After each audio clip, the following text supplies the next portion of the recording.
Paranormal Karen, she's so spooky. Paranormal Karen, funny too. Paranormal Karen, she's so spooky. Oh, and did I mention she's funny too? Yeah, cha-cha-cha. Hey, everybody, welcome to Paranormal Karen. This episode, as my friend Michelle Husbands Ken calls it, is going to be a Paranoia Karen. Hi, Ken.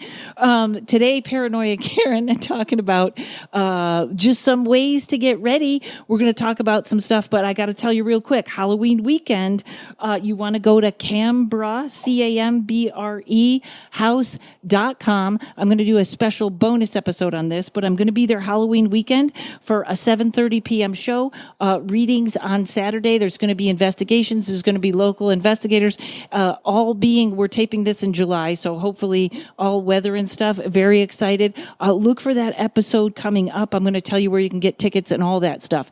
But today, very excited, my guest, Jose Barrientos. And you have to say it like that because it's such a powerful name. Jose, thank you for coming on the podcast.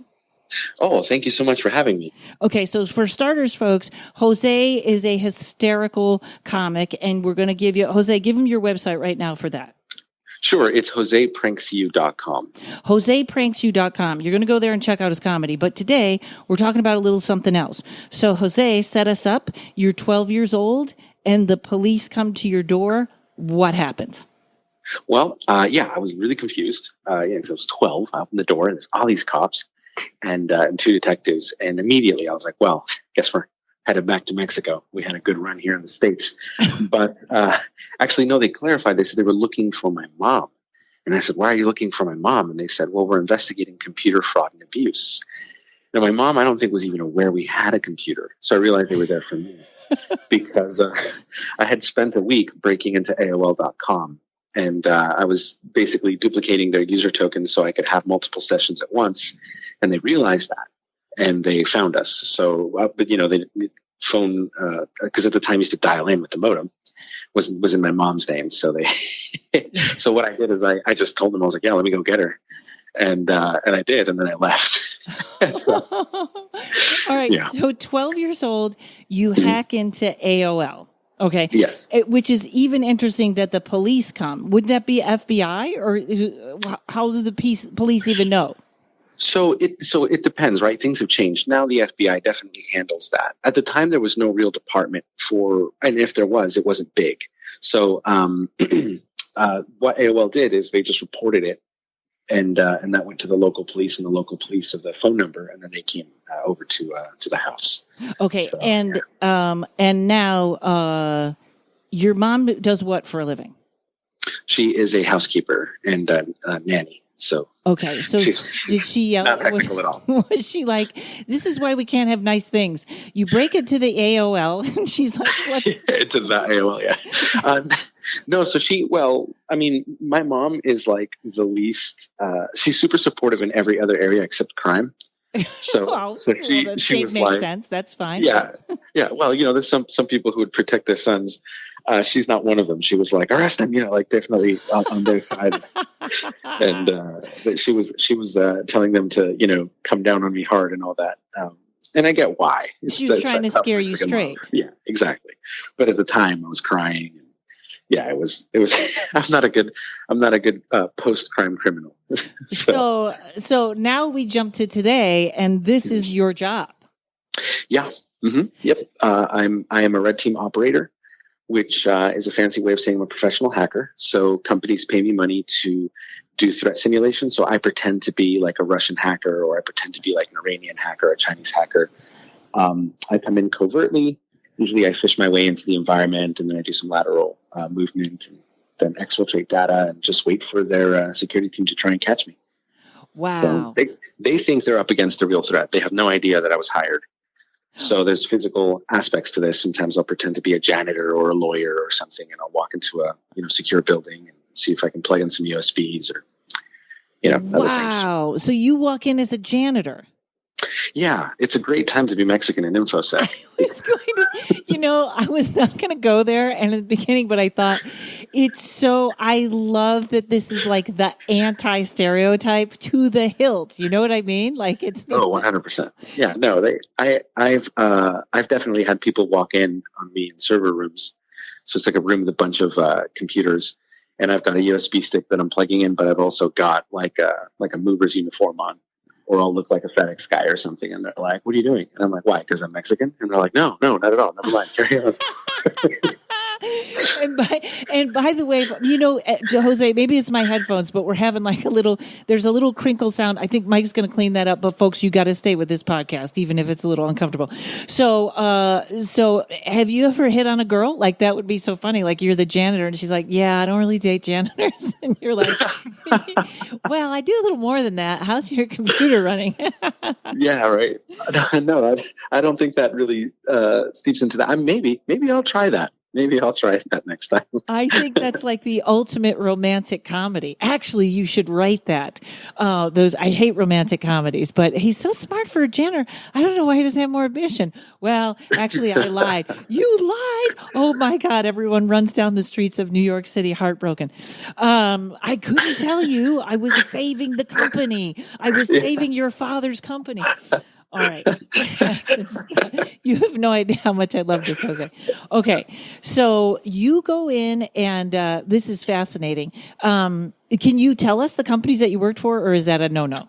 I can't. No, okay. Not right now. Yeah. Okay. So now you're going to help us because there's a whole bunch of things. Oh, and tell also the people why they might be able to hate you also. Well, they might be able to hate me. Oh, yeah, fair enough. I guess so. Yeah. Okay. So what did you create, Jose? Well, are we talking about what in particular? I created a lot of things people hate. To be honest with you. The reason I'm getting phone calls all day long, robocalls. Oh, right. Yes. So before I did security work, I was a software developer, and I wrote a lot of automation tools for companies that do cold calling. Mm-hmm. So all of the robocalls that you get, all of the auto switching, auto SMS, auto email campaigns, I wrote a lot of that software. I don't know if that's it's certainly not the most popular, but there are definitely some smaller companies that are bothering you because of my tech. Right, yeah. And see, I remember asking you about that and go, can I fix that? And you were like, no. Unfortunately, there isn't, because what they do is they cycle phone numbers. So even if you block that number, it's just a week or two before they start calling you from another phone number. So, yeah. God. Okay. What other things have you made? Well, I wasn't sure if you were. So I was recently online dating, and I revived a tool I used when I was a kid. So it was like 15 or 16 is the days of MySpace, and I basically automated online dating. So I had a bot as me send messages to people. Wait, a bot like you? Okay. Yeah, it's a program that uses my MySpace profile. Okay. It's updated to use dating profiles, but basically it would what it would do is it would send women messages, and then we would banter a little because I just assumed they would reply with something positive, and then it would schedule a date, and then it would add that to my calendar. And so I would just see my calendar populate with a ton of dates because I think I was propositioning like 500 women a day. Oh my God. And so that really, and I think I got like a 1% return on that. So, but. Oh my God. All right. Yeah.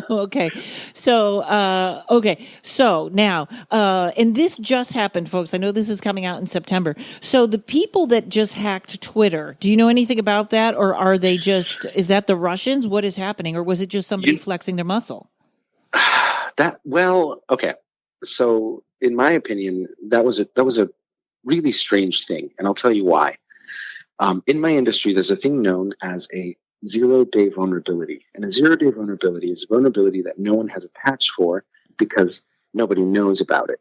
Most hackers don't blow a 0-day vulnerability publicly because they want to be able to keep using it. Because once it's known, then people patch it. Okay. And your voice got muffled for a second.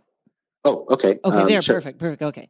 I know. Okay. I'm so sorry. We're not at all. Okay. No. So there's a 0-day patch. Yeah. So, a 0-day vulnerability in my industry is one that has not been discovered by the good guys. Only the bad guys have it. and they use that to exploit, computers. Okay, so wait, so it's a patch? So is it one of those things I download by mistake? No. It's a vulnerability that does not have a patch. So I'll give you an example. Remote code execution is when you can get a computer to execute a string of code that will maybe download a program or run a command or create a user account. And it happens remotely, which means I can do this. Whoops, you went away again. You got to remotely and then you faded away. This is so weird. I'm not even moving. I stopped moving because normally I paste when I do this. I think something's in my house. Something is doing this. Okay, go. So okay. So I'll start from the top. Start from the top. Okay, great. So Twitter was a strange one because it doesn't have the normal signs of a large scale attack. In my industry, there's a thing known as a 0-day vulnerability. A 0-day vulnerability is a vulnerability that does not have a patch. It means that no one knows about it, so there's no fix. Hackers don't generally do large-scale attacks with a 0-day vulnerability because they don't want people to see it.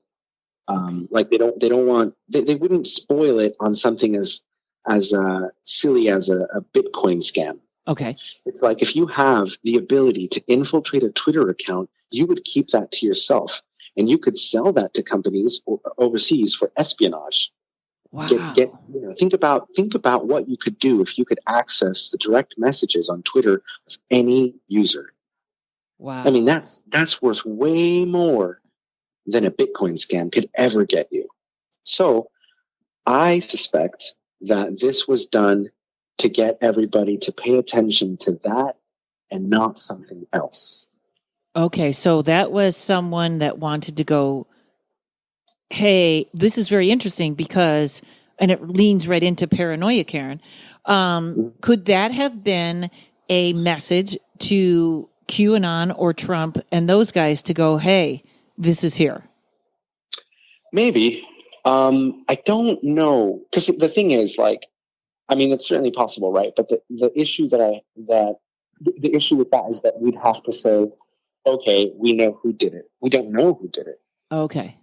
It's like it's not known yet. So this is speculatory at best. But what I can tell you is, sometimes what I'll do. So organizations have SOCs, so security observational.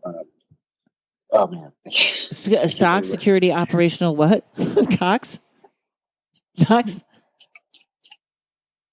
Did I lose you altogether? Okay, Jose, I'm going to call you right back. Come on. All right. Folks, this is insane. Okay, so the last thing I heard was SOCs. I heard security operation, and then I had to guess at the CK, and I didn't do very well. Oh, no.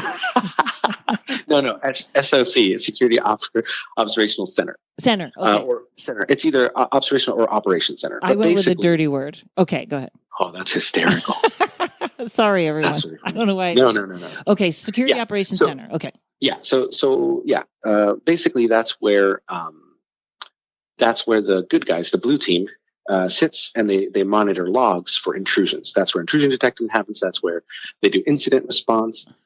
That's basically where they do all of the things that they need to do in order to stop, hackers, right? Okay. So knowing that, sometimes what I will do is I will basically do a very large scale attack. Like I'll hit them with a denial of service attack or something like that. Okay. So that they all panic and they start looking there for me. And in reality, I'm actually just doing a phishing campaign or something smaller. And they don't see the small attack, the effective attack, the one that's actually going to get me in, because they're distracted trying to figure out who the heck is trying to bring down the network. Wow. And is the phishing attack looking in everyone's computer for naked photos? Is that the real attack? I mean, obviously, if I'm not, otherwise, what am I doing here? This is amazing. A phishing attack is an email that looks like one thing, but is designed to steal credentials or get you to take an action that will let me into your computer. I'll give you an example. Okay. One of my very favorite phishing attacks is I'll spoof my email to look like HR, and I will email you, and I will say, this is the second complaint we've received about your outfit today. and we need you to open this document and sign it and say that you won't wear inappropriate clothing anymore. And everyone goes, oh my God, what's inappropriate about my dress? And they get so paranoid and they get so scared that they open the document without thinking about it. But when they open the document, it's malicious and it'll look legitimate. But what it does in the background is download a Trojan horse and execute it. And boom, I'm in your computer. Okay. So now also, I sometimes make that mistake, but not about my outfit. In fact, it's usually my neighbors going, "Can you please put your outfit on? Can you please put clothes on? We find it inappropriate." So, am I kidding myself that, or is this a thing that Macs are harder to have that happen than Windows? Is that a lie? Yes. Okay. It happens. It happens. Yeah. If somebody wants you, they're going to get you. There are definitely changes you can make to your life that would make you very difficult to hack, but it is not impossible. Okay. A determined individual can make it happen. If the government wants you, there is literally nothing you can do. Okay, so this is beautiful where we're leading to. Okay, so, and let's go back to so then you put in malicious and then you got everybody's credentials. So who gets, that's also when I get an email that says, we need you to go into your PayPal account. And then I look at the email and it's like 24/7/35 PayPal, where it's obviously not PayPal. Right. Okay. So, and they just are so paranoid about their job. They look at it, even if they're wearing trousers or something. What's this shit? And they open it. Okay. Got it. Yeah. Wow. What a great, Jose, the deviousness of you is phenomenal. Let me just say that. Thank you. Admirable. Okay. So, that's interesting. And then you come in later and you like pop out of a cake and go, "Hey, you guys, this is what happened." No, I don't do that because, a lot of these are internal and ongoing, which means if my cover gets blown, it gets harder for me to do my job. Okay. But there are people on the team who will go and meet with the SOC. And they do what's called a tech on tech. And they say, this is how we got into the environment. Did you detect it? What did you do about it? Okay, this is how we persisted. This is what we used for lateral movement. We were in this box. This is the data that we were able to get. That kind of thing. And then they will go through and they will put mechanisms in there so that they can detect those kinds of attacks. And then we'll change tactics the next time around. Okay. This is phenomenal. All right. And I'm so mad it's COVID because I would literally jump in my car and drive to you and so that we could tape this in person because it's so fascinating. In fact, I'm going to take my break right now, folks. We'll be right back with Jose Barrientos. Paranormal Karen here with some comedy dates. September 11th, 12th, and 13th. You can see me in Chicago at Zany's downtown. That's right. I thought I was in Rosemont, but I'm actually in downtown. So don't go to Rosemont. Although Kenny Rogerson is very funny. If you want to see me, you got to go to downtown. September 11th, 12th, and 13th, which makes me happy because the good looking men of Chicago walk around downtown all day. And I'm going to go look at them. But at night, you can see me the 11th, 12th, and 13th at Zany's Chicago downtown. October 16th and 17th, you can see me in Lowell, Arkansas. I'm so excited. Arkansas was one of the states I haven't played. I believe there's only one left. So October 16th and 17th, I will see you at the Grove Comedy Club. My first time, so excited, in Lowell, Arkansas. And also in October, the 30th and 31st for Halloween, you can see me at the Halloween Extravaganza at the Cambry House, which is in Illinois, but go to cambryhouse.com, CAMBRE house.com, and take a look at the event and hope to see you there. That's going to be tarot and ghost hunting and a show. It's going to be a little bit of everything. All right, everybody, leave me 5 stars for the podcast. Now let's get back to it. Okay, so now tell us about, there's a couple of things and I'll throw them all at you at once and then you can kind of sort them out. So because I've always thought, if it's on the internet, it's there. Like my theory is we're all going to be naked on the internet at some point. Are our cameras actually working sometimes when we don't know it on our computers? Well, if someone has compromised your computer, they can certainly turn on your webcam remotely. Absolutely. Okay. And I would never know it was on. Well, it depends on what camera you have. So what manufacturers did is they made it so that it's a physical impossibility to turn the camera on without that light being on. It's a very simple mechanism. As soon as the camera begins to function, it pumps electricity through the LED and the LED lights up. Oh. So there's no way for someone to use software to bypass that unless it's like a super old camera. But newer modern cameras, no. Now, if they turn your phone camera on, your phone camera doesn't have an LED, so you wouldn't know.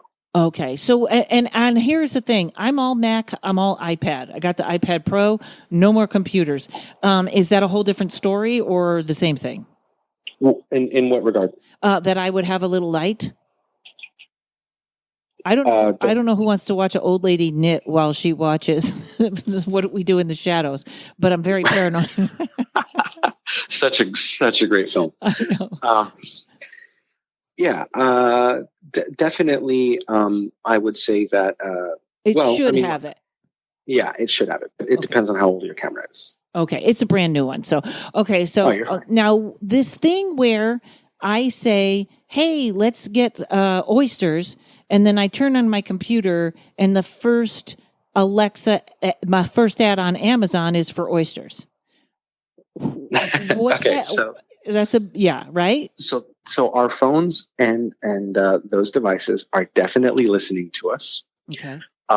But if you read when you buy this device and it has that long contract that you speed read through and then agree to, don't even speed read, just sign it. Okay. Yeah, you're agreeing to that. Okay. What they will tell you is that it's not a person listening to you. It's a program that looks for keywords and then uses those keywords to advertise to you. Google has been doing that to you for a long time. It reads your emails and then the suggested ads on the platform are targeted towards you. Okay, and also when they so that's not as crazy as someone sitting around taking notes. Right. Okay. Right. Now that's not to say that someone couldn't own that system and then listen to you, but it's as I understand it, it's pretty secure. But the problem with security is that it is secure until it's not. Right. Right. And it's nosy. Yes, it is invasive. I agree. And there was somewhere where I read an article that Google creates little voodoo dolls of us, or they put us into programs, which I believe were programs anyways. I believe Westworld is, I think Westworld is right, and I'm the mean African-American prostitute. That's who I am in that video. You know what? That's actually what I was thinking too. Right. Of myself, not of you. You didn't want to say it though, right? Right. I love her. That's who I am. I'm pushing everyone around, and I figure it out. I've figured it out. So, so the voodoo doll actually kind of does know what we're going to look for next. Karen does crafts, so she's going to start making lamps out of wine bottles, something like that. They're pretty good, aren't they? Yeah. So I created a plugin for my browser that is consistently Googling random words in the dictionary so that it's difficult to create an algorithm of what I like. So the ads that I get are ridiculous. It'll be like, here's a basset hound in a party hat having Captain Crunch ice cream. You know. See, I thought of that. I thought of putting in some odd things that I ordinarily wouldn't look for because, I have to be flagged because I watch so many prepper videos and ghost videos, and they have to know who I am.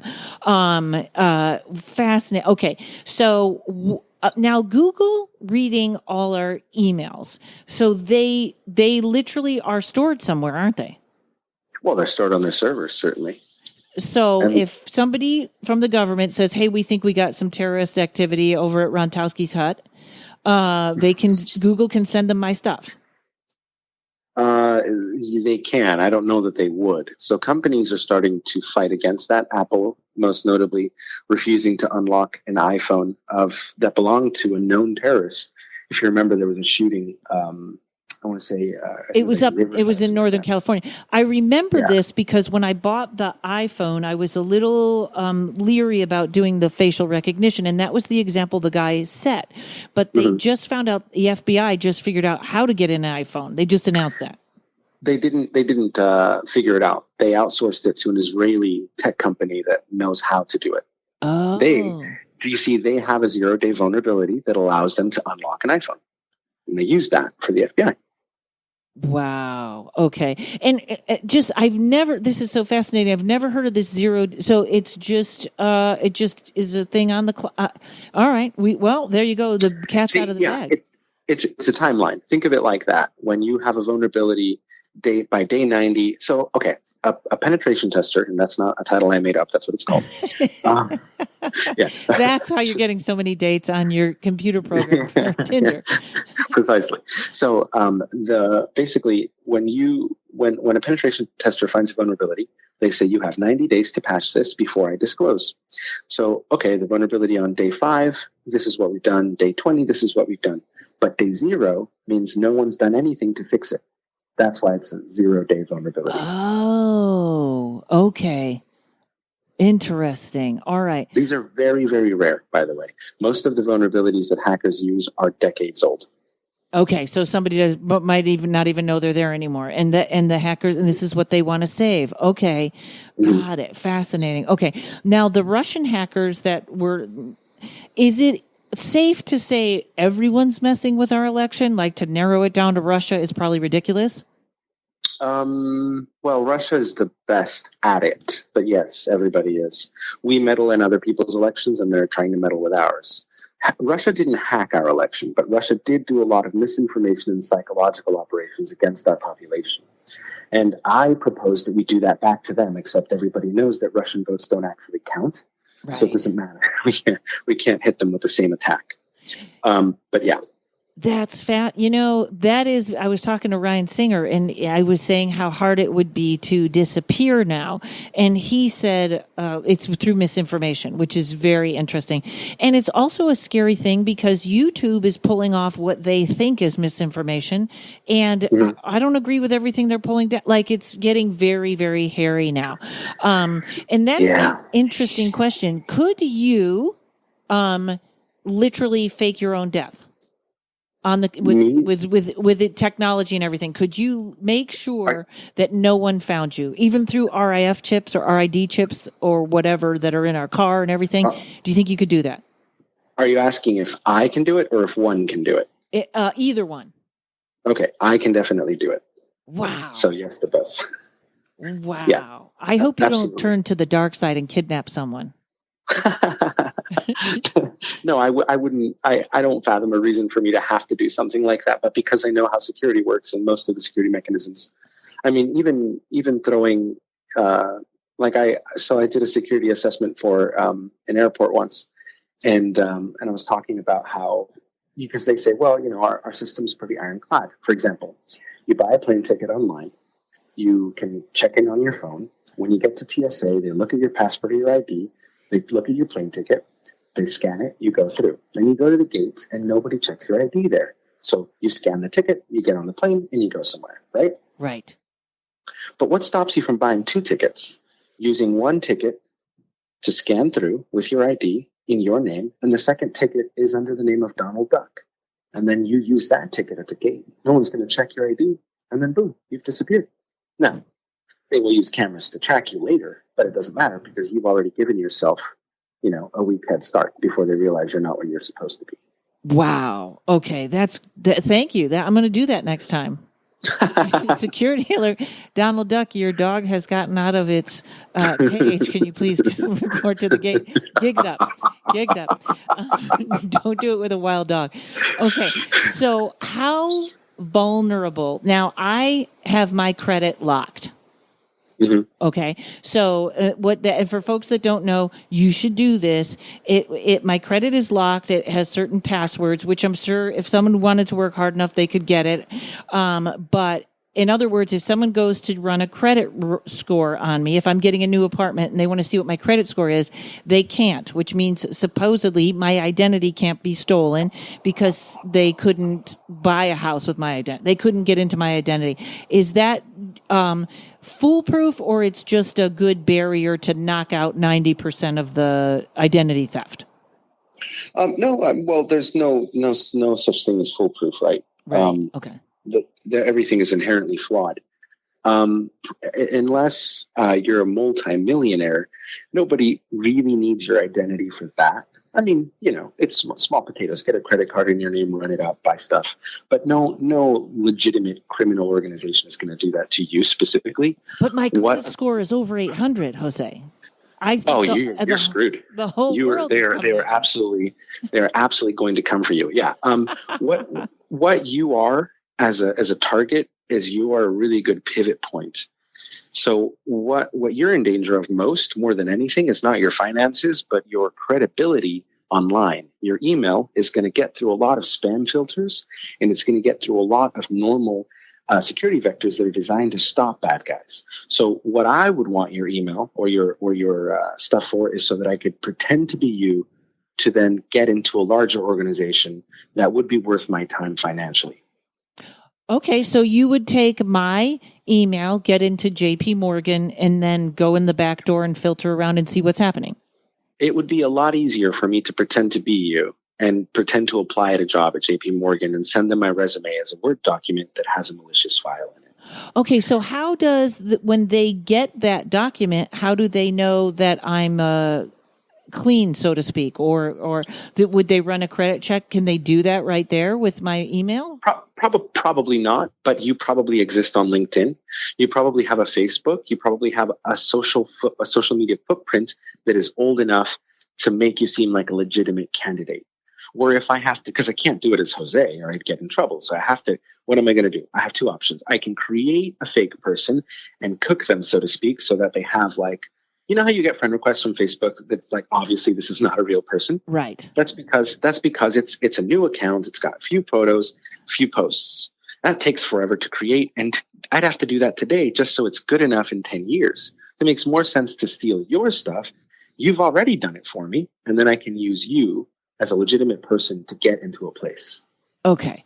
All right. So, and so I think I'm the last person using Yahoo, and I know that it's not a good idea.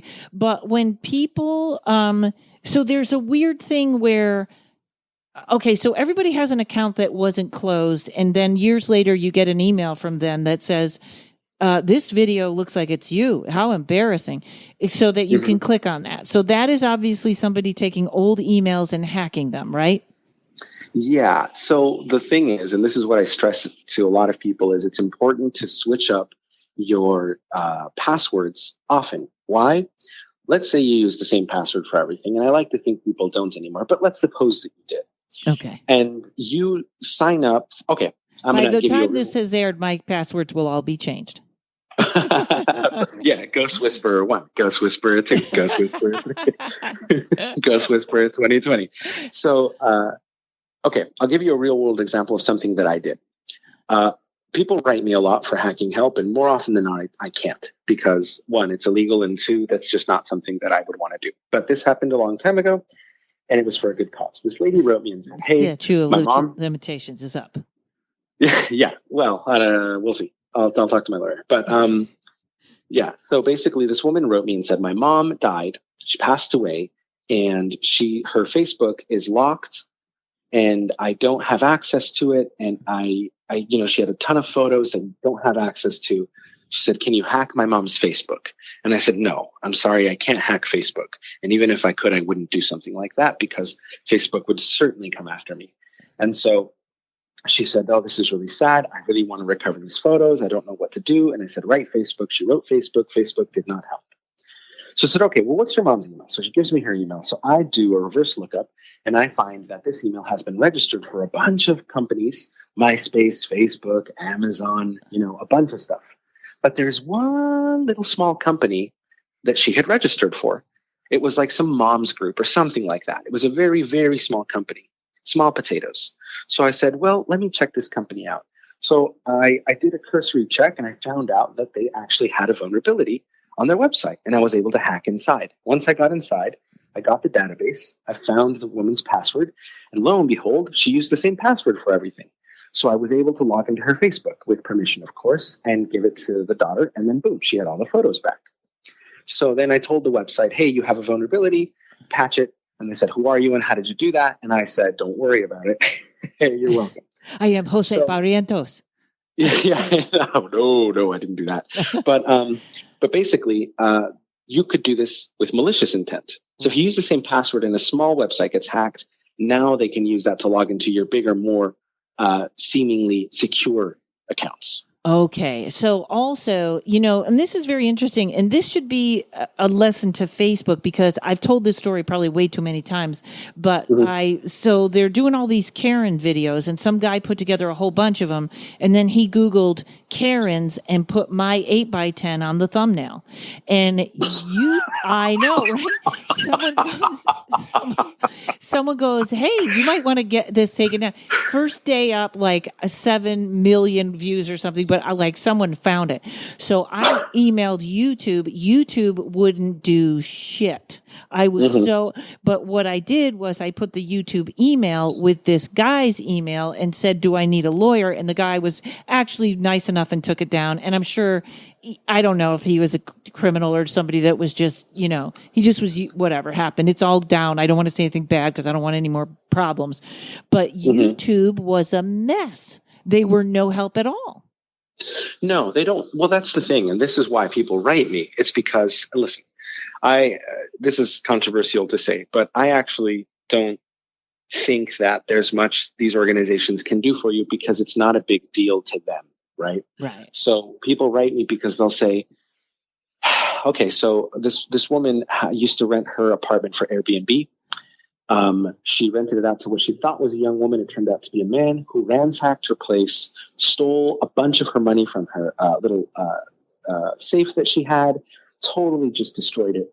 And also, side note, left the dildo there. She wasn't sure what that was about. So that was very strange. But he also logged into her TV with his Google account. Oh. So we had an email. So I used the email to find out who this person was, and I found it. I found his address, phone number, everything. She gives it to the police, and the police are like, "Well, there's nothing we can do," and that's it. They were like, "We can't prove it was him," and they dropped it. They didn't do anything to this guy. So we were able to take action ourselves, but basically just nothing they offered to us that way. So I understand why people get frustrated. Yeah. And why people write me, and it's like, when I can help, I can. I'm really busy, but it's a tough one there. Hopefully the folks out there don't have too many. We have ghost troubles, not too many internet troubles. So, one time I lived in it. This is the weird thing. I've lived on 3 different addresses on the street I'm on right now. And this was when 15 years ago, when I lived across the street from where I am now. And, I come home one day, I got a real sketchy neighbor right up against the wall, right up next to me. He's already asked me if I can go on the internet and buy him painkillers and stuff. Very, very weird, but I'm always, whatever, nice. So I go on the road, I come back. All that is on, the only thing, nothing's missing, there is, and this is in the old days when they were big, what is that? A thumbnail, but it wasn't a thumbnail then. They were bigger. A drive. One of the, and it has. It's not mine. It is just in on my kitchen counter. Whoa. Okay. A month later, the neighbor is gone, and the FBI turns the whole thing over, turns the apartment upside down. Wow. And so one day I come out and there's the guy in the car, and I go, are you the or I don't know if I asked if he was FBI or what. I go, you're the surveillance for what? And he said yes. And I think it wasn't like it was like out of, the place had already been turned. We already knew. And I said to him, so basically I've been living in the safest apartment for the last 3 months, haven't I? And he was like, yes, you have. But the thing scared me, and I didn't want to put it in my computer because at that time I knew nothing about computers. Was that them in my place trying to get to watch him, do you think? What year was this? This was long. This could be 20 years ago. Oh, then probably, yeah. I wouldn't put it past them then. There's a lot of, it depends on what era we're talking, right? So I had dial-up. How does that sound? I had dial-up. Because I remember thinking, there's no Wi-Fi in here. Why are they in here? Well, so pinhole cameras can be drilled through, but I don't know why they would do that from your place. But I also don't know about I don't know about FBI surveillance tactics or anything like that. I mean, I'm aware of how the Army spies on people, and I'm aware of how some federal agencies spy on people, but I don't know how the FBI does it. And it doesn't sound like something they do to me, but I don't know. I can't say no. It was a strange situation because I was in Phoenix, and he used to call me baby girl. I don't know why he called me that. He's this weird white dude, and his sister was all messed up, and he'd always call me, "Okay, baby girl." And I gave him a car once. He was such a scammer. I had just gotten a new car, and I could not get rid of this old car. I bought this used car, this lemon. I could not get rid of it. And I was like, I had just gotten an inheritance, and I was like, I just whatever. And this guy was like, "I'll buy it from you for $600." I was like, "Dude, you get it out of my hair. That's fine." I come home the next day. He goes, "Hey, why don't you and I try the car now and see if it runs?" And sure enough, I go out, doesn't start right. He's gotten under the hood and done something and goes, "How about only 300?" And I go, "You got it," thinking I would have given it to you, dude. And he registered it. This was the only thing that made me nervous because he did have a picture of my driver's license to register it. I haven't had any problems, but I get this call. I'm in Arizona. This is when his apartment gets tossed. I get a phone call.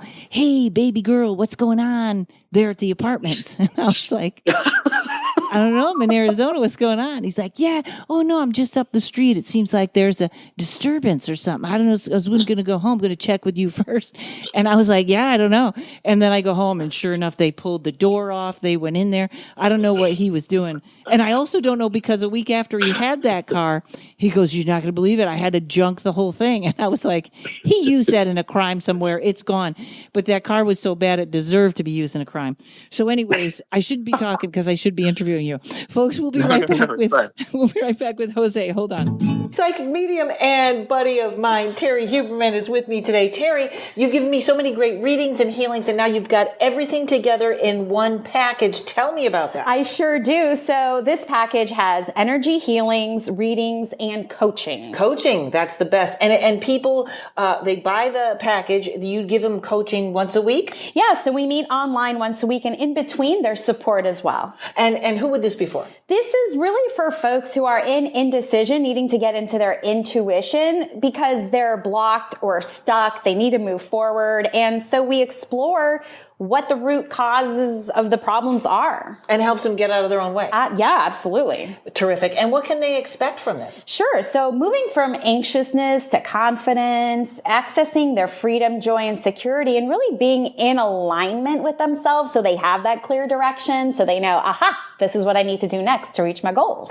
So now there's something that's free so people can talk to you and see if this is for them. Yeah, absolutely. On my website, terryhuberman.com, there is a page where you can click, and it's the intuitive coaching package.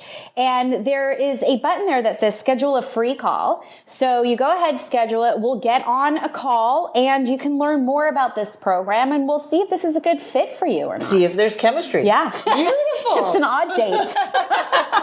terryhuberman.com, TerrieHuberman. I highly recommend it, folks. Okay, I have a feeling already you're going to be a fan favorite. You've been forgiven for the robocalls. I'll just tell you that. Thank you so much. So now let's get a little conspiracy weird. Do you know anything about Anonymous or QAnon? I can't speak about that. No, I'm just kidding. Okay. Because I love Anonymous. Because Anonymous actually puts out documentaries, and Anonymous may be 15 different people, right? Well, Anonymous. Okay, so the history of Anonymous goes back to a website called 4chan, which is interesting in that it's kind of a haven now for not the most savory people on the internet. But the idea is that 4chan, unlike Reddit, for example, you don't have usernames. So that when you post something, it's decentralized so that you're not like a really popular person who posts, and that's why people like it. It's designed to say, like, you posted something and it's popular because of the content and not because of anything else. Okay. So what it started as was people organizing basically raids where they would go and do a funny prank, like they would take over a voting poll, or they would prank call people together in a team, or exactly like an internet flash mob. And then some of them were actually hackers, and they began to do denial of service attacks by writing software using LOIC, the low orbit ion cannon, which is a joke, but it is a denial of service. It's distributed. Anyway, so when the media started to report it, they thought it was a hacker named Anonymous. So they were like, the hacker Anonymous. And obviously 4chan thought that was hysterical and made fun of them. So then they splintered into an actual hacking group, and they started doing actual operations, calling themselves Anonymous, which was basically, now they took the name no longer to mock the media, but to identify themselves. There was supposedly no leader of Anonymous, but they were using a channel for chatting, and they were actually taking orders. This small group of people who were actually elite hackers splintered and called themselves LulzSec, and they ran around and did some high-profile attacks against like Visa and MasterCard and PayPal and all sorts of stuff. And they were formidable, but they've all been arrested and found. So what is left of Anonymous is very little talent, unfortunately, and then a ton of children who want to be hackers, but all they're doing is like rehashing old hacks, or they're rehashing old documents and re-leaking them. Anonymous, unfortunately, hasn't done anything major in a long time. They have the potential. They just haven't. And I think that's because they're not focused. When they have a legitimate target, though, and they organize, they can change the world. And in fact, they have. So I respect Anonymous, but it's not what it once was. Okay. Well, it's very interesting because they put out documentaries. So there's money moving somewhere, or maybe it's a different Anonymous. Like I said, there seems to be many, but they are definitely always on that same theme of be careful of Big Brother type of thing. And they're not really active right now, which actually may be smart on their part, so that if they need to. It's interesting that they literally have a video channel that does documentaries with names and faces. This person, they did a bunch. I don't know. They're my conspiracy go-to. Sure. Well, you know what the undoing of Anonymous was? It was that their leader turned out to be an FBI informant.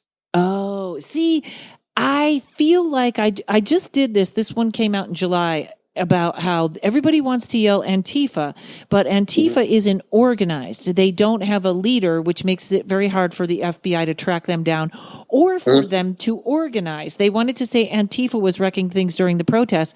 They were not. Not one person arrested identified as Antifa. So it's very interesting how you said that. Like, they can't, unless there is an organizational center, it is very hard to get them. QAnon is a right wing. I don't know. Are they hackers? Are they showmen? What are they doing? So the thing about QAnon is, and I've kind of sat this one out, I don't know much about them because somebody sent me a link and I was going to check it out, and it just seems so absurd. Yeah. That I was like, well, this is trash. I try to be very mindful of the media that I consume, precisely because I'm kind of in a place where I manifest a lot of the things that I think about. So I try really hard not to think about super negative or like super intense, like, and that at a cursory view, that's what QAnon struck me as. So I just stepped away and said, I don't want any of this. See, I get that. And I think you're right on the manifestation. And because I went in, well, I'm just worried about November. So, and people have heard my crazy paranoid podcast, which I hope I'm wrong, but there's people on their Twitter that are doing, I pledge allegiance. We're ready to, when the time comes, we're going to enforce the Constitution. They're organizing people. And I guess the idea is that they have someone in the White House that their Q is they have a Q clearance, which is very high. That's feeding us this. That's probably the misdirect, isn't it? Or we don't know. Probably. I don't know. That's, if you really think about it, I think this is a symptom of a larger issue within politics. Part of the reason that the right does well is because they have a small list of issues to combat. And so it's easy to organize. Whereas the left has lists of problems to combat. So it's very difficult to organize. Right. Like if you were to go into a room and you had a room full of Republicans, they would probably all get along. because they're like-minded individuals. But you could have a room full of liberals, and some of those liberals might be exceptionally offensive to the other liberals. Right. There's nothing wrong with that. That's just the ideology, but it's harder to organize. So that doesn't surprise me about QAnon or things of the right, is that they just have one common enemy. Right. And it's interesting because I know I feel like a friend of mine went, actually, Dave from Flappers, he went when they were protesting on Wall Street, and he said, never going to change anything because they don't have an agenda. There's no list. We need A, B, and C. And that's what I worry about the protests that are going on now, is I'll never forget that. He's right. Go up. This is our list. We need A, B, and C. And not 100 things, because the other thing, too, with liberals, which right now I'm in the middle and I don't care either way. I'm so aggravated either way. They tend to get mad if someone is, well, you didn't check off all the boxes, so you're out. Right. You know, that cancel culture. Okay, so the dark web, I did one. I haven't been on the dark web. I did a whole episode and research of how you get on and what goes on there. You've obviously been on the dark web. It's not as freaky scary as they want us to think, right? I'm the wrong person to ask. I had a really horrible experience on the dark web. But yeah, back when I was younger, so much younger than today, I needed money, so I would go to the dark web and I would sell my services as a hacker. I'm not proud of this, but sure, I was young. We've all had that one night stand, Jose. You had a one night stand with the dark web. Okay.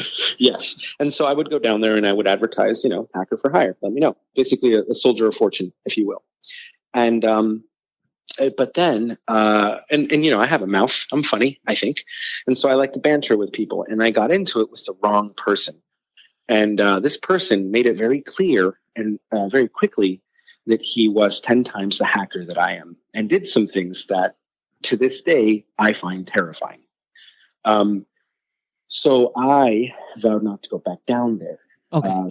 But yes, in the year that I was there, everything, the problem is it's lawless, right? And so you get to see what man does, or humanity does, when they're not being policed, which is there's a lot of child pornography. There's a lot of illegal pornography. There's a lot cafe.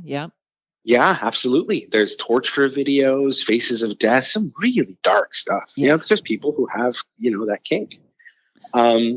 Personally, I set up my browser not to auto load images like most browsers do, because I didn't want that, first of all, saved, and I also didn't want to see it. What is that? Wait, go back. What does it mean, auto load images? So in other words, if you go to a website, you have to click on the picture so that before you see it? Correct. Oh. Yeah. Okay. Yeah, because most browsers will auto load images. You go to a website, images load. That's what a browser does. I set my Tor browser not to do that. So, but also I hung out with the hackers. Like I didn't go looking for anything else. I just pissed off the wrong guy. And wow. And I know this is a crazy question, but what does it mean that someone's better than you? Well, I'm not really that good, to be perfectly honest with you. I'm okay at best. I'm just. So that guy might as well have been in your house. Oh yeah, 100%. I mean, he started. He called me first of all, which was strange. I didn't expect that. My phone rang. I picked it up, and it was him. And at the time, I thought that I had been practicing really good OPSEC, which is like operational security. Like I'm a very difficult person to track down, but he found me like within 5 minutes, which is crazy. Wow. And then he just, I answered the phone. I was like, hello. And because he called me from my mom's phone number. and so I answered. I was like, hey mom, right? And he was like, no, this isn't your mother. And he's like, this is blah, blah, blah. And I was like, what is happening? And he was, just giving me details about my life that like things I hadn't told people. Like, how on earth could you possibly know that? Wow. And yeah, it was, do you know what it reminded me of? Have you seen the Mothman Prophecies, the film? Yes. Remember when Indrid Cold calls him for the first time and he's like, how it was. I'm married to the Mothman. I am the Mothman's wife. That's who I am. I love the Mothman. Yes, it's that's fascinating. That is, see, there is a place where our brains are computers. I mean, not that this guy was psychic or anything, but that's pretty fascinating.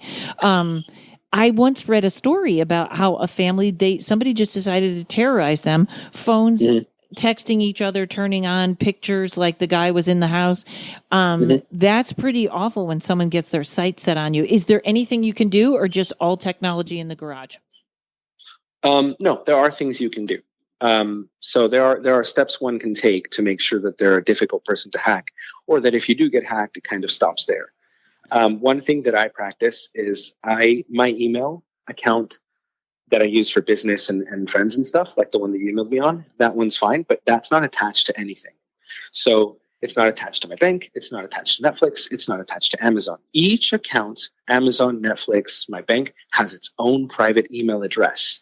This way, my username is also a password. You cannot password reset attack an account for which you don't have the email for. Oh, right. So that's one technique. Two, I use a VPN, which means that if you manage to hack a device in my home, you're not going to start capturing data from my account because everything will be encrypted. So I'm going to do the email thing. The encrypted thing, the VPN, is that something we can all do, or that's a thing? Absolutely. No, you download an application. I recommend ExpressVPN. ExpressVPN. Okay. Yep, they're wonderful. You can have multiple devices connected on one account, which is great. It's an application that goes on your computer, your phone, your tablet. When you turn that on, it basically, when you decide that you want to go on Facebook, what you're doing is, forgive me. Sorry, 1 second. Okay, hold on, I'll pause. Okay, problem solved. Okay, so ExpressVPN, and we put it in all our stuff. Okay. Yeah, so here's how it works. When you say you want to go to facebook.com, you type it into your browser goes through your internet service provider, your ISP, and says, hey, Karen wants to go on Facebook. And then your ISP goes, cool, let's forward that to Facebook. So Facebook gets the request from your IP address that your ISP has provided the communication. It knows your Karen, knows your IP. It returns that to your IP address, which goes through your ISP, which comes back to your router, your modem, your router, and then your device. Okay. So everybody in between knows what you were looking at. Maybe they don't have access to your data because it's encrypted, but they know you went to Facebook. And anything that isn't encrypted, so Bing, for instance, sometimes isn't encrypted. Time.com is not encrypted. Certain websites are just not encrypted. So you mean when you say time.com, you mean if I'm looking up articles on Time Magazine? Yeah, it is not. It is not encrypted. Last I checked. Okay. You know it's encrypted if the web address begins with HTTPS, the S being secure. If it's HTTP, it is not encrypted, and it is being transferred in plain text. Okay. An alarming amount of websites still do this. Oh. Now, so if I'm sitting on your network, there is this thing called the Address Resolution Protocol. It's your router's table that knows who is who. But I can tell your computer, I'm the router. And then anything that you do now goes through me. I forward it out, but I can intercept it and bidirectionally, which means I'm seeing all your stuff. And if it's not encrypted, I'm seeing it in plain text, passwords, searches, what have you. Okay. What a VPN does is a VPN makes it so that all of your communication goes straight to your VPN provider, and it is encrypted, whether it's HTTP, HTTPS, no matter what, it gets encrypted. So anyone who intercepts it cannot read it. Your ISP no longer knows you want to go to Facebook. It just thinks you're going to your VPN. Your VPN will get you the packets and go, oh, Karen wants to go to Facebook. And they go to Facebook on your behalf. So now Facebook has no idea that it's you. Is DuckDuckGo also a VPN? Yeah, DuckDuckGo has a VPN service. That's right. So does Hide My Ass. It's a donkey. Okay, I'm very big on DuckDuckGo. Sure, I highly recommend ExpressVPN. ExpressVPN. Okay, so I'll look at, because I haven't done one yet. I get all the DuckDuckGo, but I'll look at ExpressVPN. Okay, great. When I go to a site and it says, oh, and I forget, I got to go back to dark web in a minute. Sure. When I go to a site and it says accept cookies, I never do. Does that matter at all? No, not really. I mean, cookie information is just your session information. Some websites will allow one site to see another cookie. That's how Facebook can can see who you are and then advertise you stuff you were looking on Amazon, for instance. They share that information. Cookies can be used to be, like invasive and to violate some of your privacy, but to me, it's not a big deal. But Okay. I'm a fan of convenience. Okay. But if you, you can always browse incognito mode, and then cookies are irrelevant if you'd like. Okay. And before we go back to dark web, so I got to get an email for every account that's important, Target, bank, blah, blah, blah. Mm-hmm. Get an email for each and then change the password once a month? That's a bit much. Maybe once every 6 months. Okay. I'm going to be busy today. I didn't know there was homework, Jose.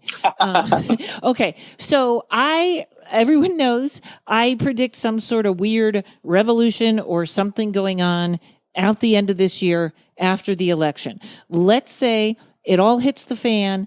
Government's watching everything, whatever, it's just bad. Want to meet with people on the dark net. They would, let's say my listeners, if I would go to the dark net and set up a little site called Paranormal Karen, and they could go in, but there isn't a Google, so they have to know exactly where to find me, right? Mm-hmm. Okay, so but you're not really setting up, are you setting up a website? Me? No, would that be what I'd want? I'd want a website set up? Okay. Yeah, the deep web is just the internet, the part of the internet that's not indexed. Okay. So you would be indexing it down there. That's all. Okay, so I just I'll find someone to do that, people. I don't know why you'd need me if the world ends. If you do. That's exactly who I'm going for. Exactly. And please give me 5 stars on the darknet review. Okay. Well, listen, I'm almost speechless. Any other? I can't think of any other questions right now. So those were some great tips. Anything else? Any flags that people should watch for? For example, I just found out I have a big inheritance in Nigeria. I just got that email today. Didn't even know about it, Jose. Didn't even know. Did I lose you? Okay, folks. Talk about craziness. I think Verizon knows we're talking. No, I was saying, do you have any other flags that anybody could watch out for? That sounds like a good starting point for privacy, but I was telling you that I had just realized I got an inheritance in Nigeria. I didn't even know I had. I got an email from someone. Oh. And I did that joke twice now. So any other tips for us to keep our eyes open? Not really. I think just focusing on the VPN stuff is the way to go for now. Okay. All right. And your phone just pooped out again. This is crazy. All right, Jose, tell everyone do you want to tell everyone where they can see your comedy? That's what we want. We don't need that a secret. Well, my YouTube, which I'll give you the address for. Okay. It's just, it's youtube.com/Greiko, Greiko. And I'll give you my Twitter because I just changed that. Okay. And we'll put this in the notes. What is the Twitter? I actually don't know it by heart because I just changed it. Oh, you're looking for it now. Okay. Mm-hmm. Well, we'll put that in the show notes, folks. You can text that over to me. Jose, you're amazing. That was so interesting. And I hope you will come back again and help us after the Armageddon. I would love to. I had a great time. Thank you so much for having me. All right, everybody. Hey, that's the show for this week. Everyone, go change your password. If you can leave me 5 stars wherever you listen. We'll see you in October. Thanks to Mike at Uno Rising Media. And everybody, be safe out there. That's my new thing is be safe. Don't get hacked.